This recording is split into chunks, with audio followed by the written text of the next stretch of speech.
2월 21일 시작할게요. 회기 중이라 저도 그렇고 뭐 다들 좀 정신이 없으신데 좀 미안하기도 하고. 근데 그래서 제가 좀 글을 좀 평이한 걸로 골랐어요. 오늘 글 좋습니다.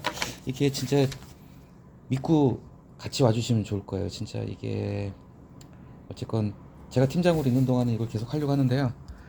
이렇게 하루에 한두 편씩 꾸준히 읽으면은 정말 많이 달라집니다. 정말 진짜로 생각하는 힘도 생기고 표현력도 생기고 세상을 보는 눈도 생기고 자신 있게 제가 말씀드릴 수 있거든요. 그러니까 제가 초창기에 많이 말씀드렸던 건데 오늘은 다 읽고 오셨나요 혹시? 예. 먼저 읽어보고 오시고 저랑 같이 한번 보시고 난 다음에 그렇게 시간 오래 안 걸릴 거예요. 세 번째 읽을 때는 반드시 같은 걸 세 번 읽으면 이거 머리에 완전히 남습니다. 진짜. 근데 안 읽으면 복습 안 하면 이거 그냥 날아가거든요. 누누이 말씀드리면 이거 내일 다시 보실 거 절대 아니에요. 그러니까 다시 한번 보시길 바라고요. 지금 이게 지금 좀 큰 문제예요. 지금 그죠? 지금 의사들 사실상 파업에 들어갔습니다. 지금. 그래서 이제 오늘 아침 같은 경우도 사설 칼럼에 한 거의 90%는 80% 90%는 이제 의사들에 대한 비난 일변도입니다. 뭐 이거 보수 진보할 거 없어요. 이제 그러면서 나머지 10%가 뭐냐면 이제 정부의 어떤 대응, 정부가 좀 나서서 대화를 해서 의사들의 항변에도 어느 정도 일리가 있다. 그러니까 무조건 이렇게 지금 몰아가지 마라. 참고로 말씀드리면 이게 미묘하게 지금 이 총선 판세 키가 되고 있어요. 이게 지금 민주당은요 벙어리 냉가슴에 이거 지금 이러지도 저러지도 못하고 있는 게 뭐냐면 윤석열 대통령하고 여당이 지금 의사들을 갖다가 사실상 좀 약간 악마 집단화 해 가면서까지 강하게 밀어붙이면서 전 국민적으로 전폭적인 지지를 끌어당기고 있어 버려요. 그러니까 민주당은 여기서 완전히 제3자가 돼 버린 거예요, 지금. 그러니까 민주당 입장에서는 이러지도 저러지도 못하고 지금 전국의 주도권을 뺏길까 하는 위기감도 들고 지금 아닌 게 아니라 지금 얼마나 좋아요, 국민들 입장에서. 의사를 2,000명 늘린다고 하니까. 그러니까 정부와 여당에 대한 지지도에 긍정적인 쪽으로 작용을 하고 있고 이게 단 몇 주밖에 안 남은 총선 판세에도 영향이 크게 작용할 수 있다. 그래서 지금 민주당은 진짜 말 그대로 제가 봤을 때 벙어리 냉갔습니다. 오늘 아침 슬로우 뉴스에도 그런 얘기가 나왔지만은 그래서 민주당 이재명 대표 같은 경우는 슬쩍 이제 약간 결을 달리한 얘기를 한 거예요. 정부가 대통령이 나서 2,000명을 늘린다고 했는데 당장 내년부터 늘린다고 하는데 의대는 다른 데랑 다르잖아요. 책상 갖다가 하루면 책상 갖다 설치는 할 수 있어요. 강의실에다 책상 놓는다고 되는 게 아니잖아요. 뭐 복잡한 기구들도 있을 것이고 간단한 문제가 아닌데 점진적으로 늘려야지 갑자기 이걸 갖다 포퓰리즘식으로 2,000명이나 뻥튀기를 했냐 뭐 이런 얘기도 나오고 합니다. 자, 중요한 거는 어쨌건 간에 저쨌건 간에 뭐 제가 감히 뭐 의사들을 욕할 수는 없어요. 하지만 다른 건 몰라도요. 오늘 칼럼하고 사설 중에 제일 많이 언급되는 게 뭐냐면은 좋아 너네 하고 싶은 대로 하는 거 좋은데 할 말 있겠지 너네도. 하지만 응급실하고 수술실만은 비우면 안 되는 거 아니냐 이 얘기를 하는 거거든요. 자, 중요한 게 제가 이걸 말씀드리겠습니다. 이제 이 글 중간에 이게 굉장히 좋은 글이고 중요한 글이에요. 의사도 두 가지가 있어요. 개업이 같은 경우는 자기가 사장인 경우가 있겠죠. 뭐 예를 들면 뭐 김욱 내과 그러면 김욱이가 원장이니까 지가 버는 거 지가 가져가요. 근데 사실은 이제 상당수 의사들은 월급쟁이 의사들도 우리하고는 월급에 이제 공 하나가 더 붙는 게 차이가 있지만 자 의사들도 월급을 받는 의사들은 근로자 노동자입니다. 그리고 좀 넓게 얘기를 하자면 이 사람들도 노동 3권을 가지고 있다고 볼 수도 있어요. 파업의 권리가 있겠죠, 당연히. 자기들 주장을 관철하기 위해서 파업할 권리 있어요. 하지만 일반 노동자하고는 완전히 달라요, 이 사람들은. 왜? 국민의 생명을 갖다가 움직이니까. 그렇죠? 그래서 자, 이 글의 제목이 하얀 가운의 본질이 하얀 밥그릇 아니라면 자, 주제문이 맨 마지막 단락에 나오죠? 지금이라도 병원으로 돌아야 한다. 주제문은 딱 이겁니다. 지금이라도 병원으로 돌아와 너네. 지금이라도 병원으로. 자, 제목하고 이어져요. 하얀 가운의 본질이 밥그릇이 아니라면은 지금이라도 병원으로 돌아와야 한다. 이게 주제 문장입니다.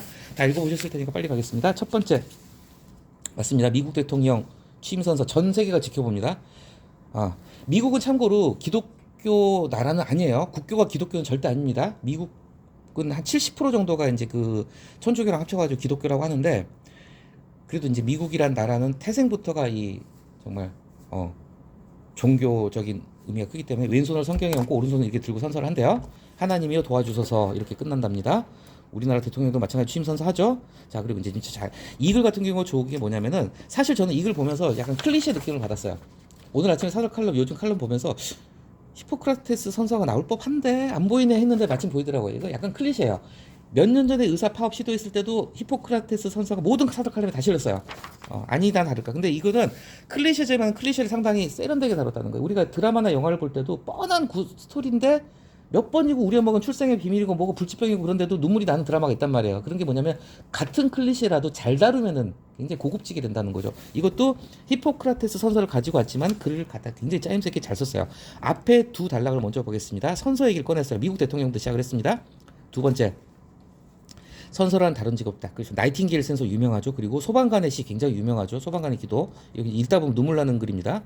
자, 공통적인 게 있죠. 대통령도 그렇고 간호사들도 그렇고 소방관도 그렇고 공통적인 뭡니까? 정말로 단순히 그냥 직업이라는 것을 넘어서 밥벌이 직업이라는 걸 넘어 어떤 강한 소명의식을 가져야 된다. 이런 걸 얘기를 하고 있잖아요. 자, 이렇게 전개를 한 다음에 세 번째 단락이 굉장히 중요합니다. 어제도 비슷한 글이 있었죠. 뭔가 이렇게 도입부에서 주의를 환기를 한 다음에 이걸 통해서 끌어가지고 내가 본격적으로 하고 싶은 얘기를 갖다 이어주는 단락, 이런 세 번째 단락이 굉장히 중요한 거예요. 자, 선서 얘기 괜히 한 게 아니잖아요. 선서의 본질을 얘기하는 거예요. 선서라는 직업의 공통점, 그 본질을 얘기하는 게 세 번째 단락이고, 이 세 번째 단락에서 하얀 가운의 본질은 하얀 밥그릇이 아니다라는 얘기가 풀어나갈 수 있는 거예요. 그래서 이런 걸 유심히 보면 좋습니다. 연결고리를 하는 중요한 단락. 자, 헌법이 보장하는 직업, 이게 중요한 게. 자, 이 직업 동그라미 하신다면 이 직업이 뭐냐면 제목에 나오는 밥그릇이에요. 직업이라는 건 본질적으로 밥 먹고 살려고, 먹고 살기 위해서, 우리도 마찬가지잖아요. 쌀 살려고, 김치 살려고 일하는 겁니다. 그런데 단순한 이 직업을 초월한다는 거. 물론 공무원들 같은 경우도 들어올 때 공무원 선서 하긴 해요. 근데 공무원 선서 사람들이 잘 모릅니다. 유명한 것도 아니고요. 공무원 선서하고 차원이 다른 게, 선서하는 직업은 정말 그 나름의 특성이 있다는 거죠. 바로 뒤에 나오죠. 희생과 헌신, 소명의식이 필요하다. 그래야지 그 일을 할 수가 있다. 다른 사람을 살리고 국가 공동체 유지에 없어서는 안 되니. 그래서 이들의 선서는 때로 비장하고 뭉클하다. 빠뜨렸지만은 군인들은 선서는 안 하지만 군인들은 복무신 줄 아는 게 있어요.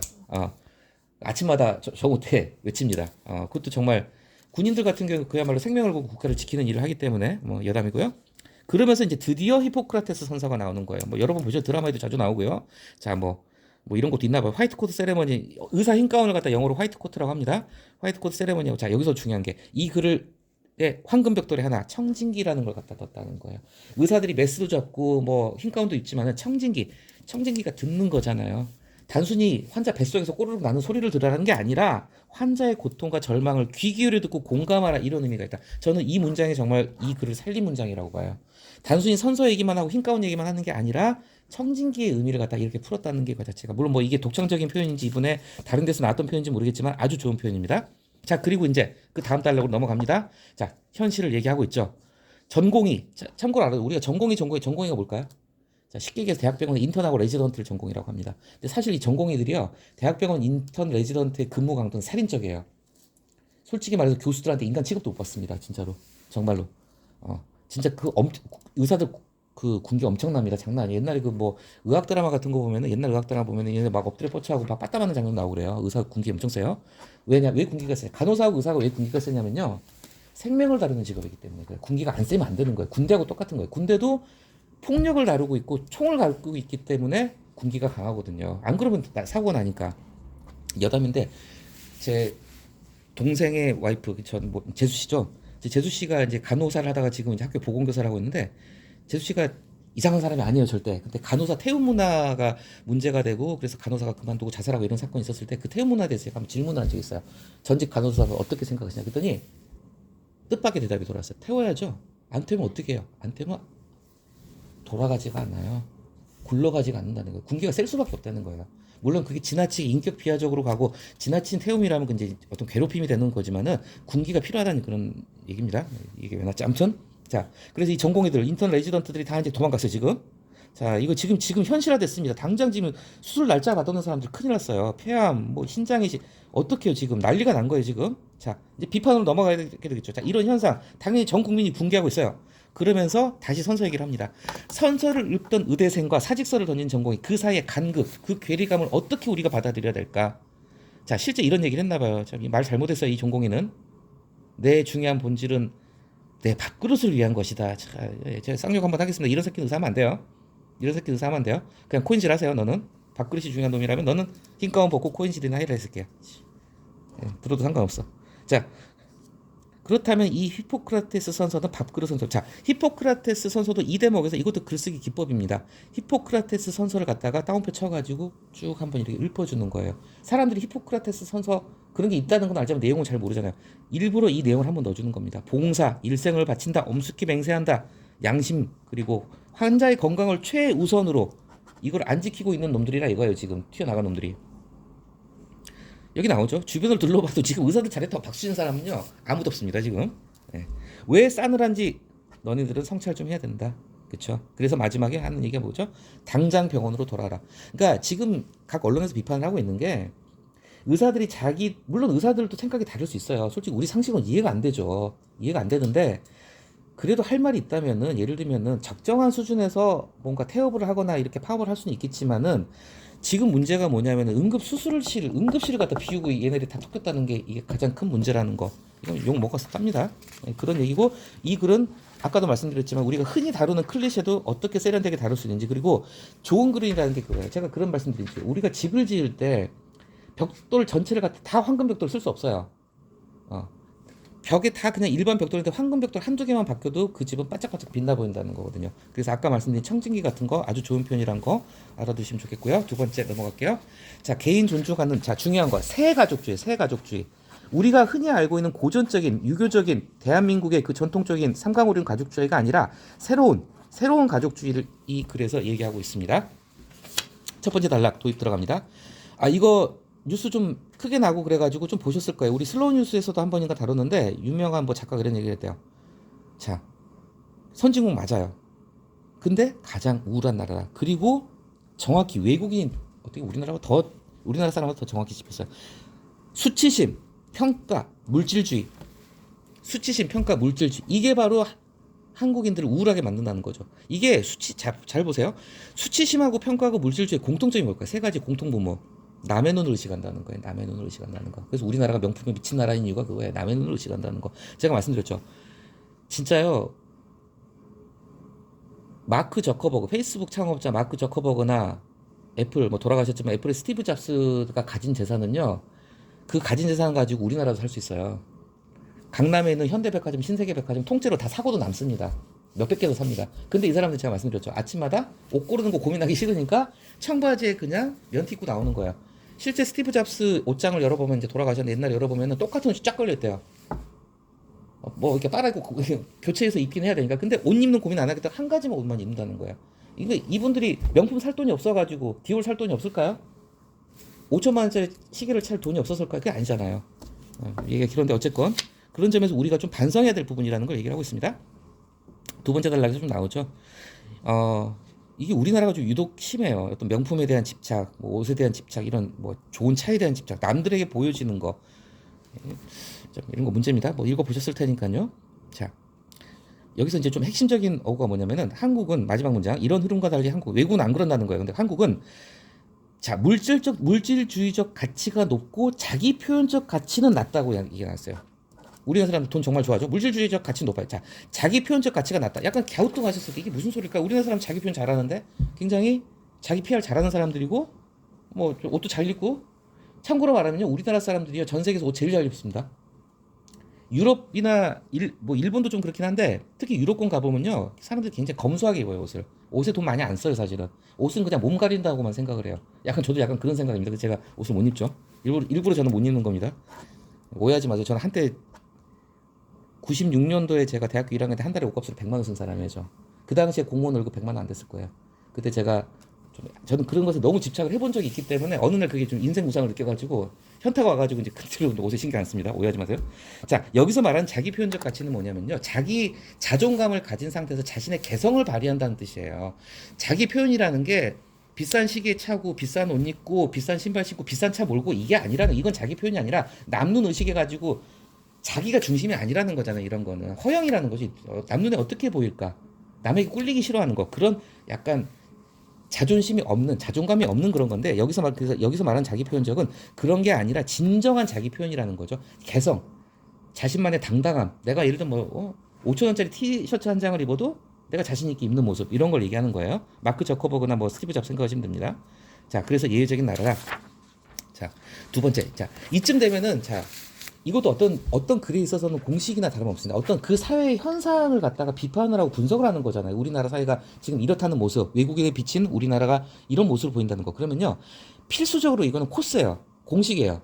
역사적인 배경이 들어갑니다. 왜냐? 지금 한국 사회 이런 모습이 하루 이틀 사이에 이렇게 생긴 걸까요? 아니잖아요. 수십 년, 수백 년, 수천 년까지 올라갈 수도 있습니다. 지금 방탄소년단이 세계를 휩쓰는 거, 삼국사기, 삼국유사 보면 고조선 때부터 우리나라는 음주가물 좋아했어요. 술도 좋아하고 춤추고 노래하는 걸 좋아하는 그 민족의 피가 몇천 년을 내려온 DNA예요. 지금 양국 아직도 올림픽을 우리가 휩쓸어요. 왜 양국이 휩쓸어요? 고구려 시대 때부터 우리는 활 잘 썼어요. 그렇기 때문에 역사적인 얘기가 나오고 6.25 전쟁 경험. 자, 이거는 좀 짠한 부분이에요. 우리 부모님 세대, 특히 이 젊으신 두 분은 부모님한테 감사해야 됩니다. 진짜로. 저희도 마찬가지야. 우리 부모님 세대는 진짜로 배고팠던 분들이에요. 진짜로 밥 한 끼의 소중함을 아셨던 분들. 그러니까 이분들이 자식 교육에 열을 올리는 게 뒤에 나오겠지만 6.25 전쟁 경험, 여기 안 나오지만 뒤에 나오나요? 보릿고개. 그리고 IMF 때 한번 나라 쫄딱 망할 뻔한 적 있죠. 자, 이런 게 물질에 대한 집착으로 나타난다는 거예요. 그리고 중요한 거, 한국의 물질주의가 또 다른 게 뭐냐면 유교적인 가족주의. 자, 앞에서 제목이 나온 새 가족주의하고 완전히 다른 겁니다. 이 유교적 가족주의는 권위적이고 가부장적이고 남성 우월적이고 여성 천대적이고 안 좋은 가족주의라는 얘기를 하는 거예요. 가족의 유지와 번영을 중시하고, 그리고 가족 구성원을 채찍질, 쉽게 얘기하면 회초리 가족주의라는 거죠. 채찍질하는 경향이 있다. 지금 현재 한국은요, 후진국에서 태어난 부모 세대가 선진국에 태어난 자녀 세대와 같이 공존하고 있는 거예요. 그러니까 세대 간 갈등도 심한 거고, 그렇게 나온 거죠. 아, 여기 나오네, 보릿고개. 지금 부모님 세대 두 분도 아마 부모님은 보릿고개 어렸을 때 겪으셨지 않을까? 70, 안 겪을 수도 있겠다. 뭐 저희 부모니까 당연히 겪었습니다. 진짜로 보릿고개. 자, 굶주렸던 기회가 아직도 남아 있다. 그래서 참 이게 짠한 부분이에요. 우리의 부모님들은 그래요. 대한민국의 부모님들이 왜 그렇게 높은 교육료를 맹모 삼천지교 뺨칠 정도로, 정말 나는 내가 오늘 밥 한 끼 먹어도 좋으니까 자식은 학원을 꼭 보내야 되겠다, 인형 눈깔 붙여가면서 부업을 하시느냐, 이걸 갖다 자녀를 통해서 해소하고 싶은 거예요. 그리고 내 자녀에게만큼은, 왜냐하면 자기는 가난을 겪어봤기 때문에 내 자녀만큼 가난을 주고 싶지 않다. 그래서 부모가 자녀 교육에 열을 올린다는 거죠. 물질주의가. 근데 이 글에 한 가지 오게티가 있어요. 보시면 느꼈을지 모르겠지만, 어떤 글이든지요, 군더더기가 없어야 돼요. 제가 말씀드렸잖아요. 뭔가 밑밥을 깔리는 것 같아. 그럼 뒤에 반드시 그거 관련된 뭐가 나와야 됩니다. 근데 이 글에서는 눈 씻고 봐도요, 이 대목은 왜 넣는지 모르겠어요. 왜 2030 여성, 왜 굳이 또 여자가 쓴 글인데, 여성의 물질주의성, 이거 이 글에서 없어도 되는 문장입니다. 2030 여성의 물질주의는 뒤로 가도 다시 안 등장해요. 굳이 이 글에서 새 가족주의를 갖다가 우리가 어떤 가족 문화가 바뀌어야 된다는 얘기를 함에 있어서 여성이 따로 특별히 타겟이 될 일도 없어요.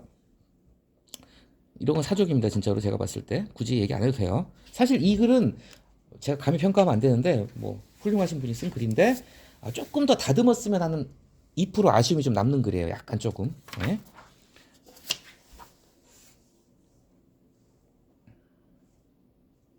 자, 그래서 그 다음 단락 넘어갈게요. 물질주의에 따르면, 다음 단락. 약간 경제적인 글은 아닙니다. 그래서 좀 약간 같은 말 되풀이되는 부분도 있어요. 물질주의에 따르면 당연히 물질주의는 이제 정말 물질로를 통해서만 이제 만족을 겪게 되고, 앞에 나온 얘기 또 나오고, 그러니까 이 글이 별로 경제적인 글이 아니라는 거예요. 결국은 물질주의는 결국 비교로 가게 된다는 거죠. 가격으로 따지게 되고, 그러니까 명품을 찾게 되고, 어떤 그런 면. 근데 이 물질주의, 한국에서 물질주의의 시너지 효과를 발휘하는 게 뭐냐면 그 아래 단락에 나오는 유교 문화권 문화라는 거예요. 유교 문화권 대표적으로 위신과 체면이에요. 양반은 얼어 죽어도 겹불을 째지 않는다, 그런 얘기 있잖아요. 내가 오늘 굶어 죽더라도 내가, 양반들은 의관 차려입고 갓 쓰고 뭐 한단 말이에요. 위신과 체면 때문에 주변 사람들하고 비교를 더 심하게 한다는 거죠. 이게 물질주의하고 유교 문화권의 이거 어떤 위신주의, 체면주의가 합쳐지게 되면은 정말로 이제 답이 안 나오는 상황이 된다는 거죠. 그렇게 되면 개인이 불행해질 수밖에 없는 거예요. 그래서 이 글 앞머리에서 이 사진에 나온 이 사람 이름이 누구라고요? 이 사람이 마크 맨슨이라는 사람이, 그래서 한국이라는 나라가 우울하다고 한 거예요. 한국의 우울증의 근본이 바로 물질주의 플러스 유교적인 가족주의가 합쳐졌기 때문에 이렇게 나온다는 거죠.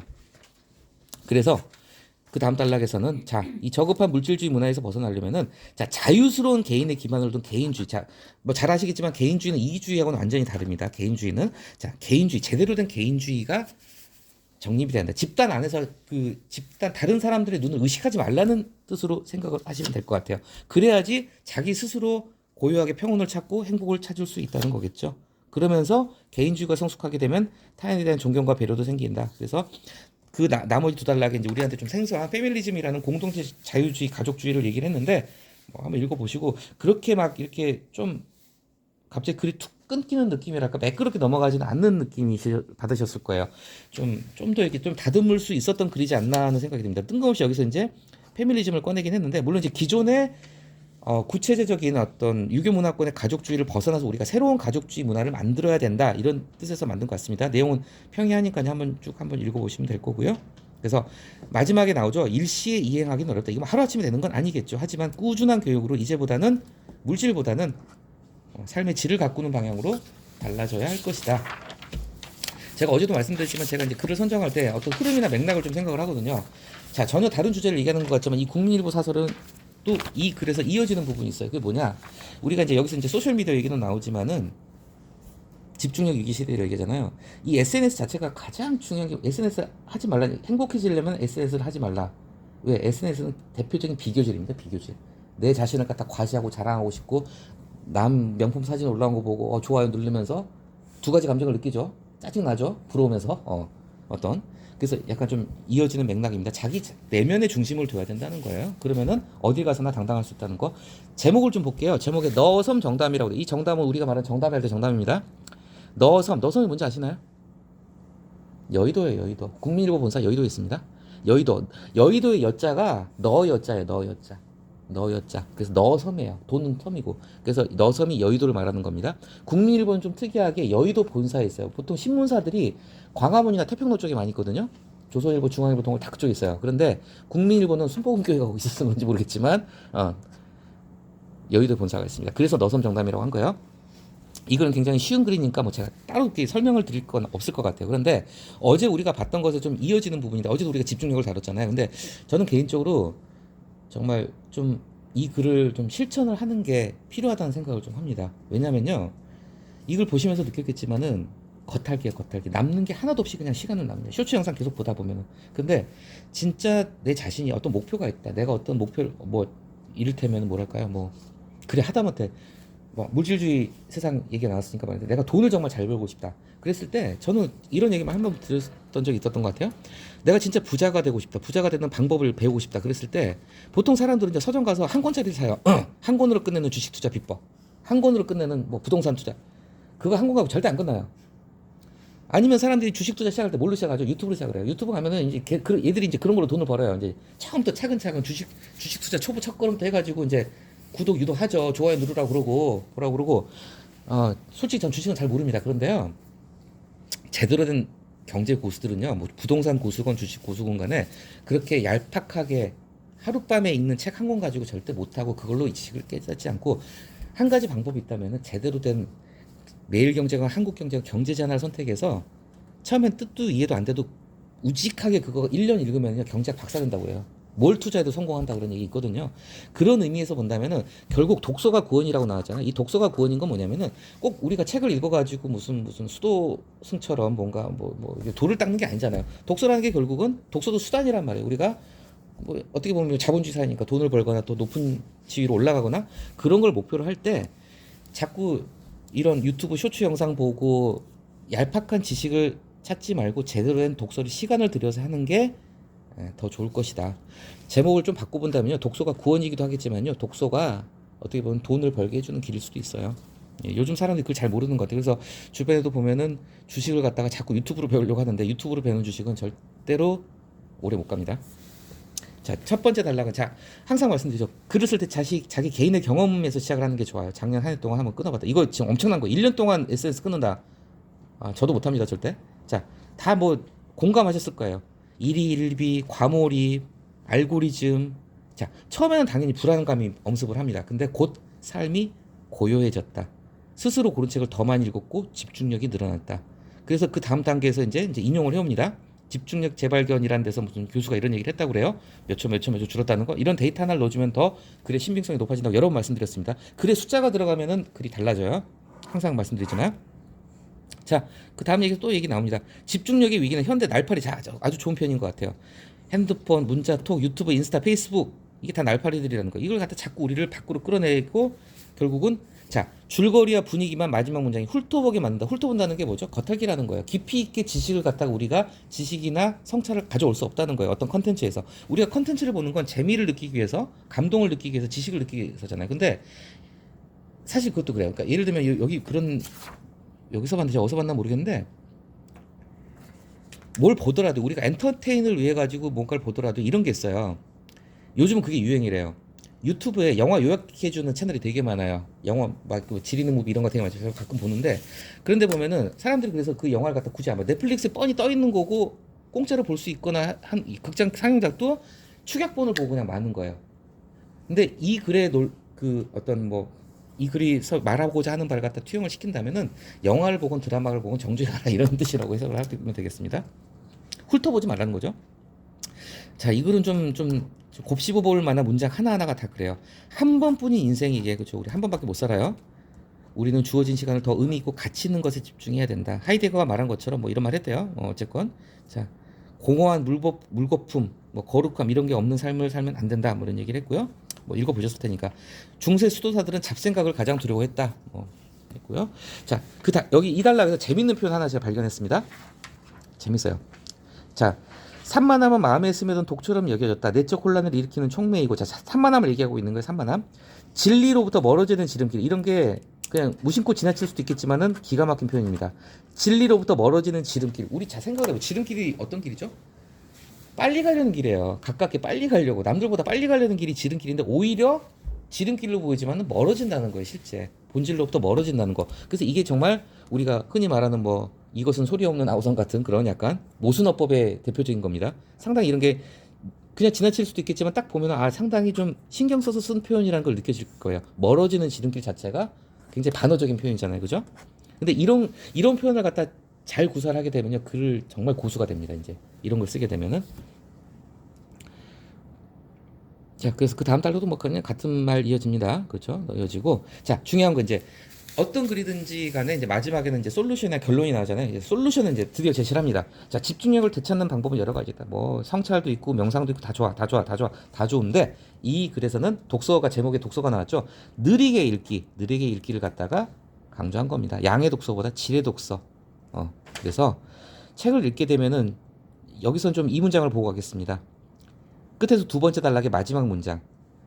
치밀한 논리, 섬세한 감성, 절묘한 표현, 의미심장한 구절 등이 내 안에 단단히 자리 잡는다. 뭐 제가 아까 예를 들어서 경제시 얘기를 했지만 경제신문을 갖다 한 1년 정도 보면은 처음에 물론 까막눈이에요. 뭔 소린지도 모르고 봐요. 근데 한 달, 두 달 보면은 해본 사람들 얘기를 보면은 눈이 트인대요.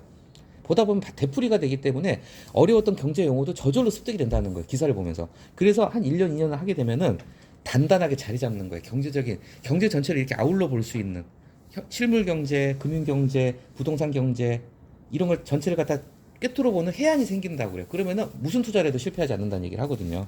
어쨌건 그래서 이런 독서의 힘이라는 걸 갖다가 좀 나름 좀 여러분한테 강조하고 싶기 때문에 또 이 글을 골랐어요. 단단히 내 자신의 지식으로 자리 잡는 게 바로 독서라는 거.